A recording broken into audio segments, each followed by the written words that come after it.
Hey folks, Colin here from Sumthins Recording, and today I'm going to show you one trick for staying creative during the mixing process and getting your mix up and running faster. We're going to be looking at mixing faster today, but before we dive in, if you are ready to go a little bit deeper into the mixing process in its entirety and really start to hone your workflow as an engineer, then I have just the tool for you. It is my 7-step mixing checklist, and it's just a simple PDF that will walk you through the entire mixing process step by step to help you get professional and radio-ready mixes without any more of the hassle and without any more of the guesswork. It is a completely free guide, and you can download it below using the link in the video description. Now let's jump in here and look at this one trick. So let me show you where we are in this mix. So I have everything imported. I've pulled all the tracks in for this mixing session. Got everything sent to their buses, so drums are sending to their drum bus. I've grouped tracks together, so these claps are running to a claps bus here. Basses are going to bass. Acoustic guitars, a pair of them here are going to an acoustics bus, so I can mix those together. There's only one piano track, but it's sending to a keys bus. And then we've got 2 lead vocals here that kind of switch off and go with each other. They're going to a vocal bus here. My effects are in because this is part of my template. And then I have my mix bus processing in already as well. So this is just the console shaper here. The only thing we have on is the drive, and it is all the way down at 0. That is all I use it for. Just a little bit of that console vibe. I don't want to push anything too hard. That's running into the SSL style bus compressor here, or the Brit comp.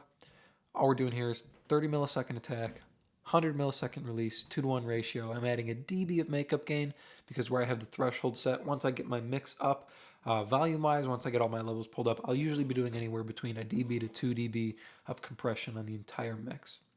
Last thing in the chain here on the mix bus is the soft tube tape machine. I just use this because I like the tape vibe it gives me, and it gives me a little bump and a little bit of warmth in the low end as well. I usually run it pretty much the default settings here. I just bumped the amount up to 5.1, and I run it on the B setting. I believe it defaults to 30 IPS, but if not, I'm running it on 30 IPS as well. So that's where the mix is for this. So you can see all our tracks are down, nothing's leveled, no plugins are on anything yet. I hope not. That's a piece of my template that needs to go away. And those come in on my template as well. So that's just the frequency split that I run on bass guitar. So low end is for the DI, and then just the top end here on the bass amp. That should be it. So our mix is pretty much ready to go here. Now I could pull up levels and start mixing, but the one trick to get going faster and to stay creative while you're mixing is to get your plugins in beforehand. This is what I like to do once I get all my tracks in and I have my mix bus processing in. I like to throw in all the plugins that I'm going to use beforehand. That way I don't ever have to worry about reaching for plugins or trying to deal with what plugin should I use on this track, or what plugin should I use on this track. All the plugins are in, and all I have to do is kind of move through my plugin chain and mix each track as I pull them in. So no worrying about the technical stuff here. I want to try and stay in the creative mode as much as possible to keep that flow going. And I never want to break that to have to search through my plugin list here for, should I use this EQ or should I reach for the fat channel?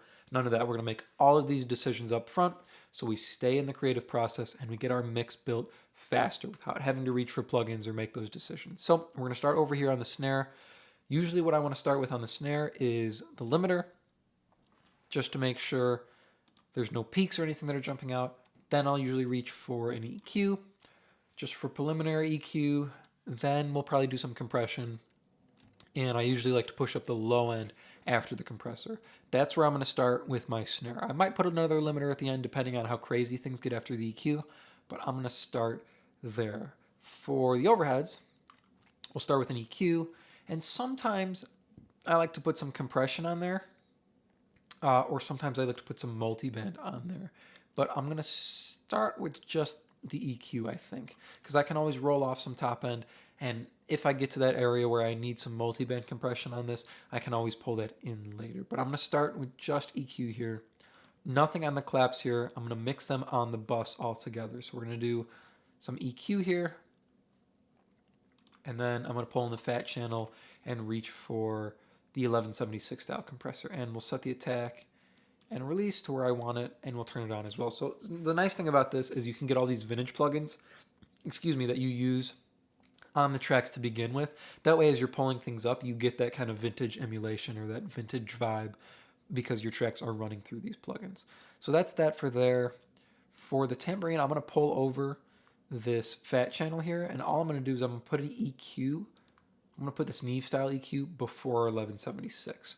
So we'll turn this on, and I know I'm going to want to pull out everything below 220, and I'm probably going to want to boost some of this 3K area. So we'll get those ready to go for me, and then again, it's going to run into this 1176 style compressor. I'm going to copy this chain over that's on the claps for the bass, because I know I'm going to want to start with EQ here, and then I'm going to want to run into this 1176 style compressor, and I'm just going to pull one more EQ afterwards, because I like to boost the low end on bass post compression rather than pushing it into the compressor there. That's good for bass guitar.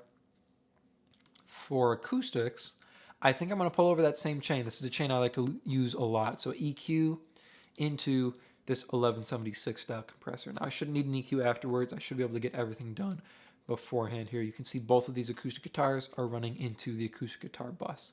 Same thing I'm actually going to run on the piano here. So an EQ into this 1176 style compressor. Love that chain. You can see it's all over my mix session here. And I'm going to drag it over to both vocals for the moment as well. So EQ into the 1176 style compressor. The last thing I'm going to add on both of these vocals is my multiband compressor on my de-esser setting here. So I have a de-esser setting. All this is it's a multiband. Didn't mean to mute that. I just have one band running active. So we're working on everything above 4K here. 20:1 ratio, so it's working like a limiter. And then I have the threshold ready to pull down. Fastest attack, excuse me, and fastest release here. And then I'll just pull this down and limit the top end. Everything below is not doing anything. You can see our ratio is at 1:1 there. So that's on our lead vocal there, and then on the dual lead vocal as well. So that's all the plugins on each track. Now what I'm going to go through is I'm going to go through and put on effects that I want to use on each of the tracks. So for the drums here, I want to send them to my Bricasti Verb. So this is my room emulation reverb. So I'm going to send both the snare and the overheads there. I'm going to put it on the claps as well. I think we might end up getting enough verb from compressing them, but I'm going to put it there. I'm just going to turn it off. So if I need it, I can just click it out and it'll send right in there. Nothing on the bass, nothing on the acoustics. Nothing on the piano. The piano should be okay. I might need a reverb for the piano later, and I might reach for a hall or something, but that's something we'll decide in the moment. That is still in the creative process.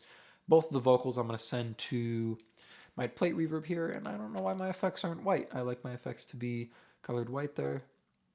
So same thing for our dual vocal here. We'll send it into that plate reverb. I don't think I'll need the slap delay for this, and I don't see myself needing the room reverb there. That's an extra room reverb for bigger tracks, for like, rock stuff. If I need to send the snare to that reverb, I can do that as well.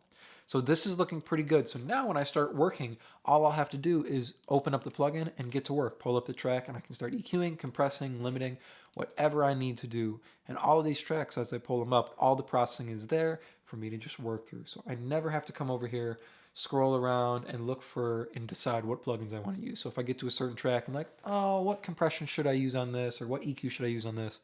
Never have to make any of those decisions or worry about any of that.